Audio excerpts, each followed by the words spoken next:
Olá, sejam todos bem-vindos ao canal. Já aproveita e deixa o seu like, se inscreva no canal e vamos ao vídeo. E nos próximos capítulos da novela Laços de Família, a relação de Helena e Edu deu uma esfriada, mas o médico parece disposto a ter momentos a sós com a namorada. Ele a convida para almoçar e os dois trocam um beijo apaixonado. Que emoção, Edu! Há quanto tempo a gente não almoça junto? Estou como um adolescente que aceita um convite do primeiro namorado. Os dois conversam sobre o momento atual, mas são surpreendidos pela chegada de Alma ao restaurante. E é Helena que o alerta.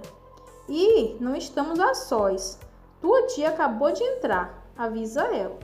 Em outra cena, Edu e Estela vão querer mexer num assunto do passado que Alma preferiria deixar como está. Os irmãos exigirão falar com o advogado da família para reverem a administração da herança deixada pelos seus pais. A tia ficará relutante e provocará a suspeita de que há algo podre que ela não quer que venha à tona na novela. Estela e Edu vão pedir para que a tia marque uma reunião com o advogado que cuida do patrimônio que os pais deles deixaram antes de morrerem, na explosão de um avião. A madame concordará, mas em uma noite comentará que o advogado teve um problema cardíaco e está se recuperando. Ela dirá que é melhor esperar o profissional voltar e ficar bem antes de marcar um encontro. Estela a contestará. Não é melhor a gente já ir passando para outro advogado, tia? Assim ele se recupera no hospital sem precisar se preocupar conosco, comentará a jovem. A Alma não gostará da postura da sobrinha. Tudo bem, se vocês têm pressa, podemos contratar outro advogado. Parece até que vocês estão desconfiando de mim, resmungará. Minutos depois, os irmãos órfãos conversarão a sós sobre a situação. Eu achei meio armação, soltará o médico. Estela concordará. Sinto que ela não está querendo que a gente converse com esse doutor Silveira, afirmará a jovem. Os dois falarão que precisam ir atrás do novo profissional quanto antes, para cuidar de seus negócios. Desconfiada da tia, Estela pedirá que Edu mantenha esse assunto só entre eles. Ela o proibirá até de falar com Camila sobre o imbróglio judicial. Na trama, toda vez que fala da morte trágica dos pais dos dois, a Alma mostra que esconde algo a respeito do assunto. Edu também costuma ter um sonho sobre uma briga da tia com seus pais e que teria ocorrido antes da viagem que acabou com a vida deles.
quiser saber muitas outras novidades sobre a novela, já deixa seu like, se inscreva no canal e até o próximo vídeo.